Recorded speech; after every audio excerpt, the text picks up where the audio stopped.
এই ভিডিওতে আমরা দেখব কিভাবে একটা 5 ভেরিয়েবল কে-ম্যাপকে সলভ করতে হয় অথবা কিভাবে একটা 5 ভেরিয়েবল বুলিয়ান এক্সপ্রেশনকে কে-ম্যাপের মাধ্যমে সলভ করতে হয় অথবা সিম্পলিফাই করতে হয়।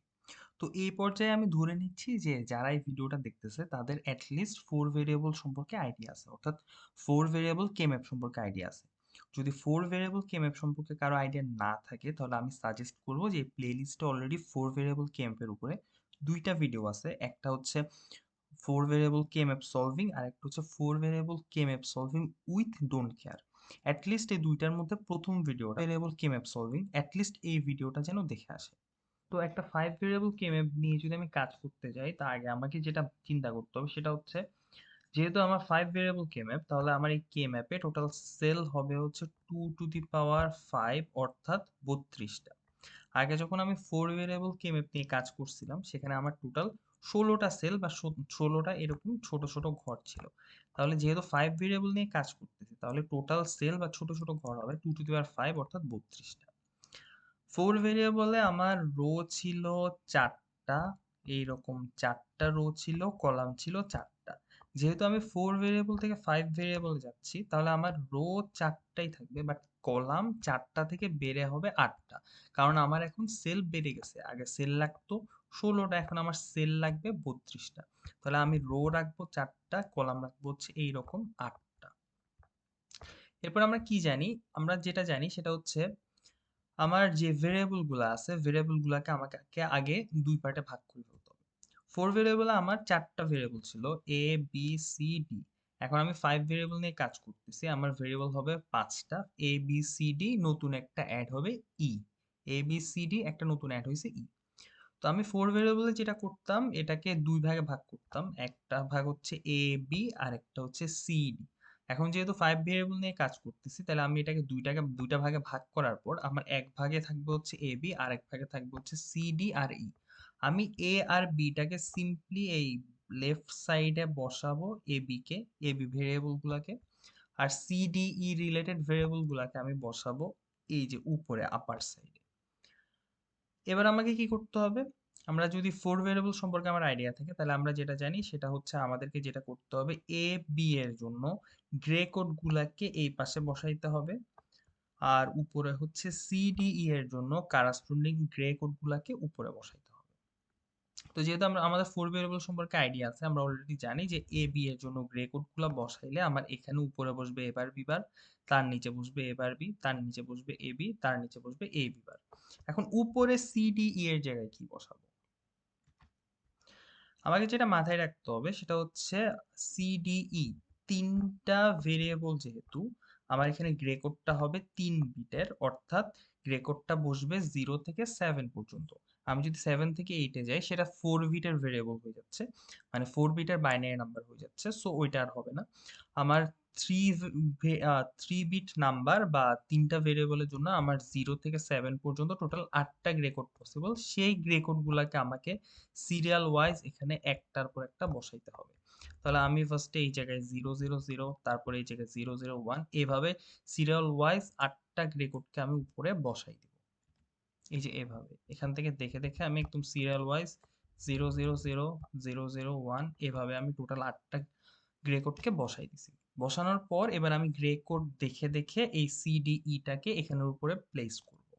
তো আমরা জানি যেখানে 0 আছে সেখানে আমাকে বার অবস্থায় রাখতে হবে, যেখানে 1 আছে সেখানে সরাসরি বসাই দিতে হবে, কোনো বার দেওয়া যাবে না। অর্থাৎ আমার এখানে যেহেতু 0 0 0, তাহলে আমার এখানে এই ভেরিয়েবলটা বসবে সি বার, এই ভেরিয়েবলটা বসবে ডি বার, এই ভেরিয়েবলটা বসবে ই বার হিসাবে। আর এটা যেহেতু 0 0 1 তাহলে সি আর ডি বসবে সি বার ডি বার হিসাবে। আর এখানে যেহেতু 1 আছে তাহলে আমার ই ভেরিয়েবলটা কোনো কমপ্লিমেন্টেড অবস্থায় বসবে না, সরাসরি বসে যাবে, অর্থাৎ ই হিসাবে বসবে। এই যে এরকম 0 0 0 এর জায়গায় C bar D bar E বার, 0 0 1 এর জায়গায় সি বার ডি বার ই, 0 1 1 এর জায়গায় সি বার ডি ই, 0 1 0 এর জায়গায় সি বার ডি ই বার, 1 1 0 এর জায়গায় সি ডি ই বার, এভাবে বসাবো। অর্থাৎ যেখানে 0 আছে সেখানে ভেরিয়েবলটা কমপ্লিমেন্টেড অবস্থায় বসবে, যেখানে 1 আছে সেখানে কোনো ধরনের কমপ্লিমেন্ট বসবে না। তো এভাবে আমি একটা 5 ভেরিয়েবল কে ম্যাপ ড্র করে ফেললাম। এরপর হচ্ছে আমি এখানে নাম্বারিং গুলো করব। আমার এখানে কোনো নাম্বারিং ছিল না, এবার আমি নাম্বারিং গুলো করব। তো আমরা আগেও বলছি যে নাম্বারিং গুলা চাইলে এই যে এগুলা প্রত্যেকটার ইন্টারসেকশন বের করে করে করা যায়। যেমন এই সেলটার কথা যদি চিন্তা করি, এই সেলটাতে এই দুইটা জিনিসের ইন্টারসেকশনের সেকশনের ফলে এখানে A bar B bar C bar D bar E bar আসতেছে। বার মানে হচ্ছে জিরো, তাহলে zero zero zero zero zero, পাঁচটা বাইনারি, পাঁচটা জিরো মানে হচ্ছে বাইনারি নাম্বারটা zero zero zero zero zero, তাহলে এটার কারাসপন্ডিং ডেসিমাল ভ্যালু হচ্ছে জিরো। এরপর যদি আমি এই ঘরটার কথা চিন্তা করি, এখানে হচ্ছে এবার বিবার আর সিবার ডিবার ই এর ইন্টারসেকশন হচ্ছে, তাহলে এখানে কারাসপন্ডিং মিন টার্মটা হচ্ছে এবার বিবার সিবার ডিবার ই। তাহলে এবার বিবার মানে হচ্ছে জিরো জিরো, আর সিবার ডিবার ই মানে একটু আগে দেখলাম যে জিরো জিরো ওয়ান। তাহলে আলটিমেটলি জিনিসটা হচ্ছে সামনে দুইটা জিরো জিরো, তারপর হচ্ছে জিরো জিরো ওয়ান। তাহলে এটাকে যদি আমি ডেসিমেলে কনভার্ট করি সেটা হচ্ছে ডেসিমেল ওয়ান। আমি চাইলে এইভাবে দেখে দেখে বুঝে বুঝে এভাবে বসাইতে পারি, অথবা আমি একটা শর্টকাট প্রসিডিওর ইউজ করে এই জিনিসগুলোকে বসাইতে পারি। এক নাম্বার এটা তো আমি পারবো, এগুলার ইন্টারসেকশন করে করে চাইলে এই নাম্বারিং গুলো করতে পারবো, যেটা অনেক বেশি টাইম লাগবে।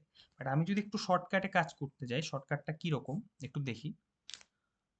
আমরা ফোর ভেরিয়েবলে যেটা করতাম যে একটা শর্টকাট আমরা ইউজ করছিলাম যে এই দিক থেকে আসবো জিরো ওয়ান, তারপর লাস্ট থেকে আসবো টু থ্রি, তারপর এখানে এই দিক থেকে আসবো ফোর ফাইভ, আবার লাস্ট থেকে আসবো সিক্স সেভেন। তো ফাইভ ভেরিয়েবলে এটা একটু ডিফারেন্ট। প্রথমে আমি জিরো থেকে ওয়ান এভাবে তো আসছি, তারপর লাস্ট থেকে আবার আসছি টু থ্রি, এতটুকু ঠিক আছে। এরপর করব কি, আমি পরের রোতে না গিয়ে আমি এই যে ডান পাশে চলে আসবো, ডান পাশে আবার লাস্ট থেকে শুরু করব ফোর ফাইভ, এরপর আবার ফার্স্ট থেকে আসবো সিক্স সেভেন। এইভাবে আমি প্রত্যেকটা রো ফিল আপ করবো, এবং অবশ্যই দুইটা রো ফিল আপ করার পর 3 নাম্বার রোকে বাদ দিয়ে 4 নাম্বার রোতে যাব, দেন 4 নাম্বার ফিল আপ করে তারপর 3 নাম্বার আসবো, অর্থাৎ আগের মতো। তাহলে জিনিসটা হচ্ছে এরকম, ফার্স্টে এই দিক থেকে আসবো জিরো ওয়ান, এরপর আমি আবার লাস্ট থেকে শুরু করব টু থ্রি, এরপর আবার রো এর একদম লাস্ট থেকে ফোর ফাইভ, তারপর আবার এই জায়গায় ফার্স্ট থেকে সিক্স সেভেন, এভাবে ফিল আপ করলাম। এরপর আবার এদিক থেকে আসি একইভাবে এইট নাইন টেন ইলেভেন, এরপর আবার লাস্ট থেকে আসবো টুয়েলভ থার্টিন, আবার শুরু থেকে আসবো ফোরটিন ফিফটিন, যথারীতি পরের রোটা স্কিপ করে লাস্ট রোতে আসবো সিক্সটিন সেভেন্টিন এইটিন নাইনটিন, তারপর লাস্ট থেকে twenty twenty one twenty two twenty three. এরপর আমি থার্ড রোতে আসবো twenty four twenty five twenty six twenty seven, এরপর লাস্ট থেকে হিসাব করলে twenty eight twenty nine thirty thirty one. তাহলে শুধু প্রথম রোটা দেখি, আমার এখান থেকে এখানে একটা অ্যারো, লাস্ট থেকে এখানে একটা অ্যারো, এরপর এখান থেকে এখানে একটা অ্যারো, আবার এখান থেকে এখানে একটা অ্যারো, এই ফরম্যাটেই হচ্ছে পুরোটা ফিল আপ করবো। শুধু সেকেন্ড রো এর পরে আমি সরাসরি ফোর্থ রোতে যাব, তারপর থার্ড রোতে আসবো। তো এভাবে আমি এটা ফিল আপ করে ফেললাম। এবার আসে আমি একটা ফাইভ ভেরিয়েবল বুলিয়ান এক্সপ্রেশন নিলাম, যেটাকে আমার সিম্পলিফাই করতে হবে। তো আমি জানি দেখে দেখে মিন টার্ম গুলা নিয়ে নিয়ে আমার কে ম্যাপের যথাযথ স্থানে জায়গাগুলোতে প্লেস করে দিব, বসাই দিব, ওয়ান গুলাকে আমি বসাই দিছি। বসানোর পরে যখন আমি সিম্পলিফাই করতে যাব, আমার কয়েকটা জিনিস মাথায় রাখতে হবে। এক নম্বরে আমরা তো যেটা জানি সেটা হচ্ছে আমার ফার্স্ট প্রায়োরিটি অক্টেট, মানে হচ্ছে 8টা ওয়ান পাশাপাশি বসাইতে হবে। তারপর হচ্ছে কোয়াড, অর্থাৎ 4টা ওয়ান পাশাপাশি বসাইতে হবে। তারপর হচ্ছে একটা পেয়ার, অর্থাৎ 2টা ওয়ান পাশাপাশি বসাইতে হবে। যদি আমি পেয়ারও না পাই তাহলে হচ্ছে একটা সিঙ্গেল হিসেবে কাউন্ট করতে হবে। আমার আগে অবশ্যই অক্টেট মিলাইতে হবে, অক্টেট শেষ হইলে তারপর আমি কোয়াডে যাব, কোয়াড শেষ হইলে তারপর আমি পেয়ারে যাব। আর যদি কোনো পেয়ারও খুঁজে না পাই তখন হচ্ছে সিঙ্গেলের কাছে যাব। এটা হচ্ছে আমার প্রায়োরিটি লিস্ট। এখন ফাইভ ভেরিয়েবল একটা জিনিস আছে যেটাকে বলা হয়েছে রিফ্লেকশন। আমি এই জায়গায় একটা ভাঁজ বা একটা ভাঙ্গা অংশ দেখতেছি, এই জিনিসটা মিন করে হচ্ছে রিফ্লেকশন। খাতায় ড্র করার সময় আমি এরকম হচ্ছে এরকম দুইটা দাগ দিয়ে এই রিফ্লেকশনটাকে বুঝাবো। রিফ্লেকশনটা হচ্ছে আমরা সচরাচর যেভাবে ফোর ভেরিয়েবল সলভ করছি সেভাবে তো আমি সলভ করতে পারবো, বাট আমি চাইলে আরেকটা জিনিসের হেল্প নিতে পারবো, সেটা হচ্ছে এই যে এই পাশে ডান পাশের এই 4টা সেল আর বাম পাশের এই 4টা সেলের রিফ্লেকশনকেও কাউন্ট করতে পারবো। কিরকম জিনিসটা, সবার আগে আমি চেক করে দেখবো যে আমার এখানে এখানে কোনো অক্টেট মিলানো যায় কিনা। এখানে যদি কোনো অক্টেট মিলানো না যায়, আমার চেক করে দেখতে হবে এখানে কোনো অক্টেট মিলানো যায় কিনা। যদি দুইটার মধ্যে কোনোটাতেই অক্টেট না থাকে, এটাতেও অক্টেট নাই, এটাতেও অক্টেট নাই, তারপর আমার চেক করে দেখতে হবে যে আমি যদি এই পাশের এই 4টা সেলকে যদি এই পাশের 4টা সেলের উপর ভাঁজ করে অর্থাৎ ফোল্ড করে বসাই দিই। ফোল্ড করে বসালে কি হবে? ধরলাম এটা হচ্ছে কাগজের একটা ভাঁজ। কাগজের এই পাশটাকে ফোল্ড করে আমি এই পাশ পর্যন্ত বসাই দিব। তাহলে যেটা হবে এই জিনিসটা ফোল্ড করার কারণে এই কলামটা এটার উপরে, এই কলামটা এটার উপরে, এই কলামটা এটার উপরে আর লাস্ট কলামটা এটার উপরে বসে যাবে। অর্থাৎ এটা একটা কাগজ, এটা হচ্ছে কাগজের ভাঁজ। ভাঁজ করে আমি এই মাথাটাকে পুরোপুরি এই মাথার উপর বসাই দিব। তাহলে এই কলামটা একটার একটার উপর বসে যাবে। এটা এটার উপরে, এটা এটার উপরে এবং লাস্ট কলামটা ফার্স্ট কলামের উপর বসে যাবে। তো যেটা হবে যদি আমি এভাবে ফোল্ডিং বা ভাঁজ করে যদি একটা অক্টেট মিলাই ফেলতে পারি তাহলে সেটাকে আমি অক্টেট হিসেবে কাউন্ট করতে পারবো। তো আমার এই জায়গায় যদি আমি একটু দেখি আমার এই কলামটা আর হচ্ছে এই কলামটা ভাঁজ করার কারণে বা ফোল্ড করার কারণে পুরাপুরি একটা একটার উপর বসে যাচ্ছে, যেখানে 4টা ওয়ান আর 4টা ওয়ান আছে। তাহলে এই 4টা ওয়ান আর এই 4টা ওয়ান মিলাই আমি একটা অক্টেট চিন্তা করতে পারি কিভাবে? ফোল্ডিং মেকানিজমের মাধ্যমে। তাহলে যেটা বললাম সবার আগে আমি চেক করে দেখছি আমার এই যে এই সেলগুলোর মধ্যে এই 16টা সেলের মধ্যে কোনো অক্টেট আছে কিনা, নাই। তারপর আমি চেক করে দেখছি আমার এই 16টা সেলের মধ্যে কোনো অক্টেট আছে কিনা, নাই। 8টা ওয়ান নাই। তারপর আমি হচ্ছে 5 ভেরিয়েবলের ফোল্ডিং মেকানিজমটা ট্রাই করলাম, অর্থাৎ এইটাকে আমি ফোল্ড করে এটার উপর বসাই দিছি। তো দেখতেছি যে আমার এই কলামটা পুরাপুরি ফোল্ড হয়ে এই কলামের উপর বসে যাচ্ছে, অর্থাৎ এই 4টা ওয়ান আর এই 4টা ওয়ান একটা একটার উপর ওভারল্যাপ করতেছে। এই 4টা ওয়ান মিলে টোটাল 8টা ওয়ান, অর্থাৎ একটা অক্টেট ফর্ম হচ্ছে। এই যে এটা, তো আমার একটা অক্টেট মিলানো শেষ। এরপর আমি দেখি এখানে আর কোনো অক্টেট মিলানো যায় কিনা। আমি তো আগে থেকেই জানি এখানে শুধুমাত্র এখানের মধ্যে কোনো অক্টেট নাই, শুধুমাত্র এখানের মধ্যেও কোনো অক্টেট নাই। তো আমি ফোল্ডিং এর মাধ্যমে একটা অক্টেট মিলাইছি। আমি আবার চেক করে দেখি ফোল্ডিং এর মাধ্যমে আর কোনো অক্টেট হয় কিনা। আর কোনো অক্টেট হওয়া পসিবল না। যদি এখানে একটা সাপোজ এখানে যদি একটা ওয়ান হইতো এরকম, তাহলে আমি এই যে এই 4টা আর এই 4টাকে মিলায়ে আরেকটা অক্টেট চিন্তা করতে পারতাম, কিন্তু আনফরচুনেটলি এরকম কোনো অক্টেট আমার এখানে নাই। তাহলে আর কি আছে একটু চেক করে দেখি। আমি যদি দেখি একটু ভালো করে আর কোনো অক্টেট নাই, তাহলে আমি এবার যাব হচ্ছে কোয়াডের কাছে। তো কোয়াড মিলানোর স্টেপটা কি? ফার্স্ট স্টেপ হচ্ছে আমার চেক করে দেখতে হবে এখানের ভিতরে কোনো কোয়াড আছে কিনা। হ্যাঁ, এখানের ভিতরে একটা কোয়াড আছে, সেটা হচ্ছে 4 কোণায় 4টা ওয়ান। 2 নাম্বার হচ্ছে আমার এবার চেক করতে হবে এখানে কোনো কোয়াড হয় কিনা। হ্যাঁ, এখানে আরেকটা কোয়াড হয়, সেটা হচ্ছে এই জায়গায়। তাহলে আমি আমার সবগুলা ওয়ানকে শেপের ভিতরে নিয়ে আসছি। শেষ। এভাবে হচ্ছে আমি একটা 5 ভেরিয়েবলকে সলভ করতে পারি। জাস্ট আমার 5 ভেরিয়েবলের ফরমেশনটা বুঝতে হবে। আমি গ্রে কোডের নিয়মে 8টা গ্রে কোডকে এখানে বসাই দিছি। তারপর আমি যথারীতি মিন টার্মগুলো দেখে দেখে বসাইছি। তারপর আমি শেপগুলো ফর্ম করছি। শেপ ফর্ম করার ক্ষেত্রে একটা নতুন জিনিস আসছে 5 ভেরিয়েবলে, সেটা হচ্ছে ফোল্ডিং মেকানিজম, এই জিনিসটা। তারপর আমি জানি কিভাবে এখান থেকে এক্সপ্রেশন বের করতে হবে। এটা আর এটা এই লাল দুইটা মিলাই যেহেতু এটা একটা অক্টেট, এই লাল দুইটা মিলে একটা অক্টেট, তাহলে আমার চেক করতে হবে প্রথমে এদের বাম পাশে কোনো কিছু কমন আছে কিনা। তো আমি জানি এদের বাম পাশে কোনো কিছু কমন নাই। এবার দেখতে হবে এদের উপরে কোনো কিছু কমন আছে কিনা। এই লালটার উপরে আছে সি বার ডিই, এই লালটার উপরে আছে সিডিই। তাহলে সি বার ডিই সিডিই দুটার মধ্যে কমন হচ্ছে অনলি ডি, তাহলে ডিটা এখানে বসে গেছে। এরপর হচ্ছে এখানে এই সবুজ কোয়াডের একদম বাম পাশে আছে এবার বিবার, একদম বাম পাশে আছে এবার বিবার। আর এটার উপরে কোনো কিছু কমন আছে কিনা, এই সবুজটার উপরে 4টা টার্ম আছে, 4টা টার্মের মধ্যে কমন হচ্ছে শুধুমাত্র সি।